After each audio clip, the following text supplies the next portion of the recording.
Comment faire pour vivre plus longtemps, pour vivre en pleine santé, pour avoir plein d'énergie, pour être heureux en vieillissant? Voilà, je vous donne les secrets du docteur Inohara, qui est mort à 105 ans au Japon. Et je crois que c'est assez sympathique de voir qu'on peut vivre vieux en pleine forme jusqu'à 100 ans et plus, sans maladie, sans aucun médicament, sans rien, juste en suivant ces quelques préceptes que je vais vous donner. C'est les secrets du docteur Inohara dans un instant.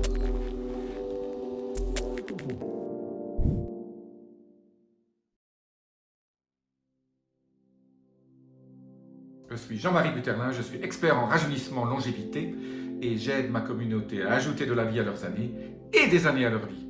Et les années à leur vie et les vies à leurs années, c'est ce que le docteur Inohara a fait. Je fais une série de vidéos sur un certain nombre de gens qui ont montré l'exemple. Moi, j'aime bien toujours avoir de la cohérence dans la vie des gens. Et j'essaie de comprendre pourquoi certaines personnes vivent jusqu'à 100 ans, battent des records de longévité, des records sportifs encore après 100 ans, dans leur catégorie d'âge. Et j'essaie de comprendre. Donc je les interviewe, je lis ce qu'ils ont écrit, je lis ce qu'on dit sur eux, et je vais vous donner des petites bulles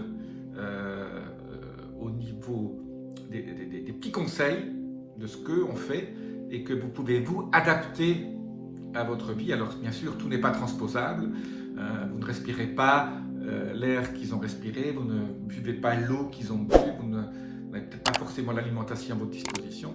Mais voilà, je vais vous donner des conseils que ces gens ont suivis et de discipline de vie, de différents aspects de ce qu'ils ont mis en place. Et aujourd'hui, je vous parle du docteur Inohara, H-I-N-O-H-A-R-A, vous pouvez regarder sur internet si ça vous intéresse, pour parler de sa vie.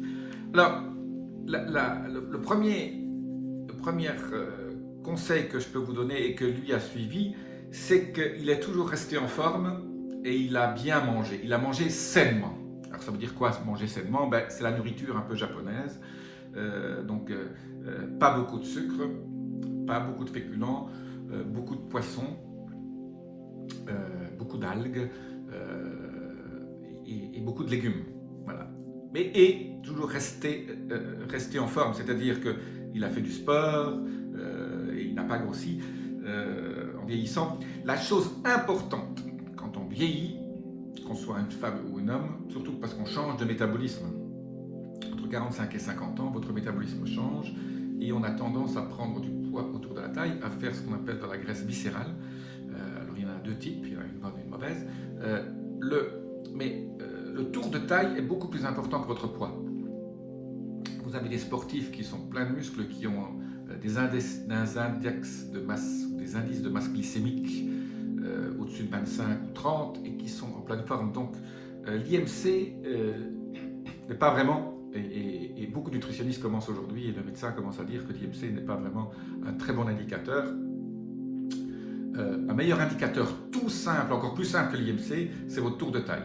Il faut que votre tour de taille soit inférieur à la moitié de votre hauteur, de votre taille en hauteur. Tour de taille sur votre taille. Donc en gros, si vous faites 1m80, il faut être inférieur à 90. Voilà, tout près. Donc, très important le tour de taille. Parce que, pourquoi alors beaucoup d'études scientifiques ont montré que le tour de taille était presque prédicteur de l'année de votre mort. On peut prédire quand vous allez mourir en fonction de votre âge et de votre tour de taille. C'est quand même dingue. Eh bien, on a montré que un des phénomènes liés à la graisse qui est autour du ventre, c'est un phénomène inflammatoire lent, hein, ce fameux bruit de fond inflammatoire qui crée tant de problèmes au niveau des maladies chroniques. Je répète toujours, qu'est-ce qu'une maladie chronique? C'est une maladie qui a été un jour aiguë et sur laquelle personne n'a trouvé de solution. Sinon, elle ne serait pas devenue chronique. Voilà, ça paraît tout simple hein, quand on parle des choses chroniques, on dit voilà, oui, il a une maladie chronique. Ben oui, une maladie chronique n'a pas de solution, sauf si vous savez comment faire. Et si vous suivez un certain nombre de mes vidéos, ou si vous renseignez sur Internet, vous pouvez trouver un certain nombre de solutions pour éviter justement d'avoir des maladies chroniques. Bon, alors, donc, premier conseil, je le répète, il a fait donc, il est resté en forme et il a mangé correctement. La deuxième, en fait, Dr Inouara, c'est un médecin. Et en fait, il donne un conseil absolument bizarre. Il dit, ne faites pas confiance aux médecins. Ou alors, quand vous allez voir un médecin qui vous dit quelque chose, je traduirai ça par demander une deuxième opinion. Allez voir quelqu'un d'autre. Faites-vous une opinion en fonction pas seulement d'une personne. Bon, étant médecin, il connaissait bien, je suppose, ses confrères. Et un médecin, finalement, ça n'a pas toujours la science infuse, bien sûr, il a fait des bonnes études, mais les paradigmes médicaux changent. S'il n'a pas suivi des formations complémentaires, il ne connaît peut-être pas tout ce qui est disponible. Et donc, je vous dis ce que dit le docteur Inouara, ce n'est pas moi qui vous donne ce conseil. Vous savez, je ne suis pas médecin. Je suis un spécialiste en rajeunissement et en longévité. Pourquoi je suis un spécialiste? Parce que j'ai peut-être suivi la théorie des 10 000 heures. Quand vous avez étudié pendant 10 000 heures un sujet, vous devenez un expert. Et de mon côté, voilà, ce conseil m'a paru bizarre, parce que moi, j'ai beaucoup de médecins qui sont mes amis et que je respecte beaucoup. Mais c'est vrai que souvent, au sujet d'un problème de santé, il faut peut-être voir une deuxième opinion. Le troisième conseil, et ça il l'a suivi jusqu'à le jour de sa mort, il est resté actif, il a pratiqué la médecine jusqu'au dernier jour de sa vie. En fait, il a fait ce qu'on appelle la courbe de ce que les Américains appellent health span, c'est-à-dire votre qualité de santé par rapport à votre longévité, elle est restée carrée, c'est-à-dire qu'il avait une santé parfaite jusqu'au jour où il est mort. Donc, en fait, au lieu de décliner, que votre santé décline comme ça et que vous mourrez en mauvaise santé, ces gens au Japon qui meurent à 103, 104, 105 ans, même plus, ils sont en pleine forme jusqu'au dernier jour de leur vie. C'est un peu comme dans une prochaine vidéo que vous allez voir sur les Africains de la tribu des Hasda. Ces gens meurent à 80-90 ans en pleine forme. Ils n'ont jamais été malades. Ils n'ont jamais eu de maladie chronique. Voilà. Donc, restez actifs est une des choses importantes parce que votre cerveau va rester en pleine forme et vous allez... votre chance de tomber malade est très abaissée. Le quatrième conseil, c'est au sujet de la douleur. Il dit, la douleur est une façon de parler de votre corps et en gros, il dit, la douleur, il faut la prendre au sérieux, il faut la prendre comme un message et ne pas juste prendre des antidouleurs pour le supprimer. Si vous tuez le messager, voilà, la douleur, c'est le messager qui vient vous dire, j'ai un souci, il faut s'en occuper. Donc, il ne faut pas tuer le messager, il ne faut pas tuer la douleur, il faut peut-être continuer, mais il faut comprendre pourquoi vous avez une douleur. Quand vous faites ça, vous résolvez le problème à la source et vous allez voir, comprendre pourquoi j'ai une certaine douleur. Le cinquième conseil qu'il a donné, c'est qu'il faut vivre sa vie pleinement. C'est-à-dire faire ce qu'on a envie de faire, voilà, rester maître de sa destinée, ne pas suivre les conseils à droite, à gauche, essayer de rester, de vivre sa vie pleinement et d'être heureux. D'être heureux, chacun a un peu sa définition du bonheur, mais rester actif et être heureux et conserver une autonomie pleine, c'est une de ces clés, c'est la cinquième clé. La sixième chose,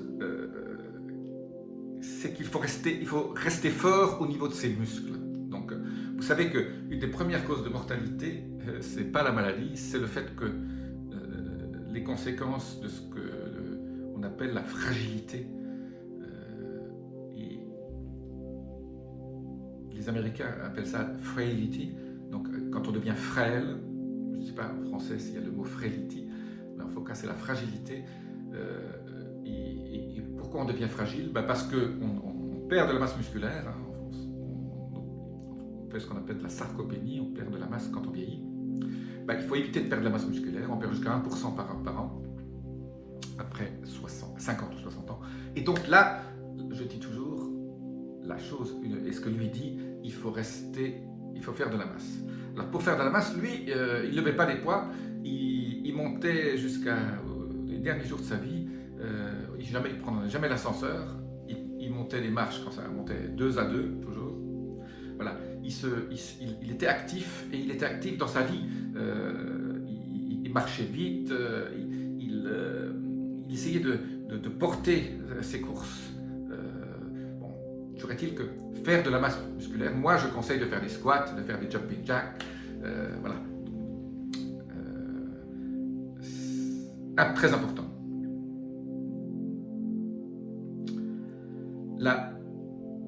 Le 7e conseil que je lui donne, c'est ne jamais prendre sa retraite.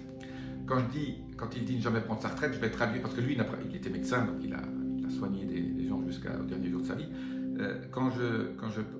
Moi, je le traduis un peu ça, ne pas prendre sa retraite. Bon, vous pouvez prendre votre retraite, bien sûr, vous l'avez mérité, quand vous arrivez à votre âge, mais il ne faut pas s'arrêter d'être actif, et peut-être, quand vous commencez à être en retraite, peut-être conserver une activité de bénévolat ou aider les jeunes.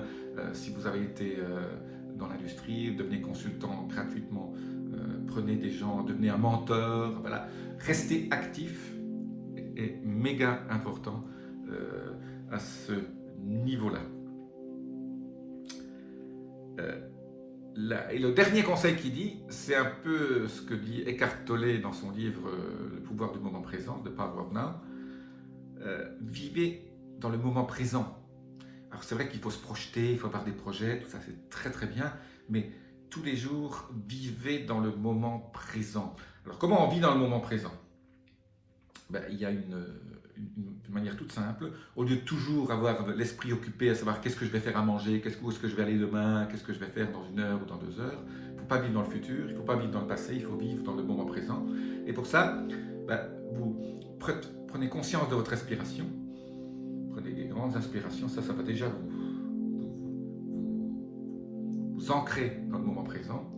Puis la deuxième chose que dit Eckhart Tolle toujours, c'est qu'il faut prendre conscience de vos 5 sens. Donc prenez conscience de ce que vous voyez autour de vous, hein, du soleil, de la pluie, des bruits autour de vous, le bruissement des feuilles dans les arbres, la voiture qui passe,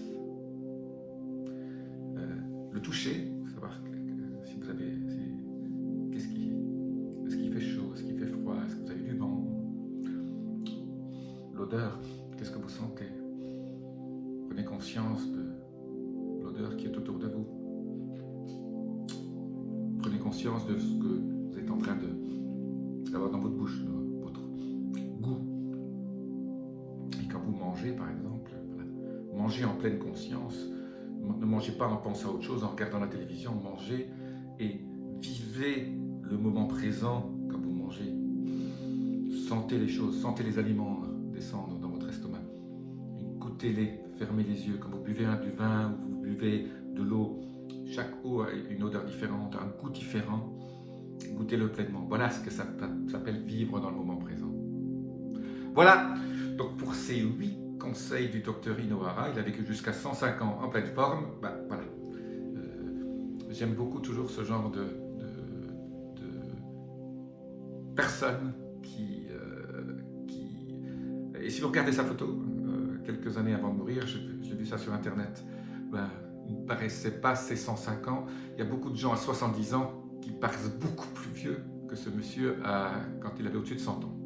Voilà, je vous dis à très bientôt. Si vous avez aimé cette vidéo, Et si vous voulez que j'en fasse d'autres sur les conseils de nos ancêtres qui ont vécu plus longtemps que nous et qui vivent encore, je vous dis à très bientôt. Laissez-moi vos commentaires, appuyez sur le petit bouton, la clochette, vous connaissez le drill.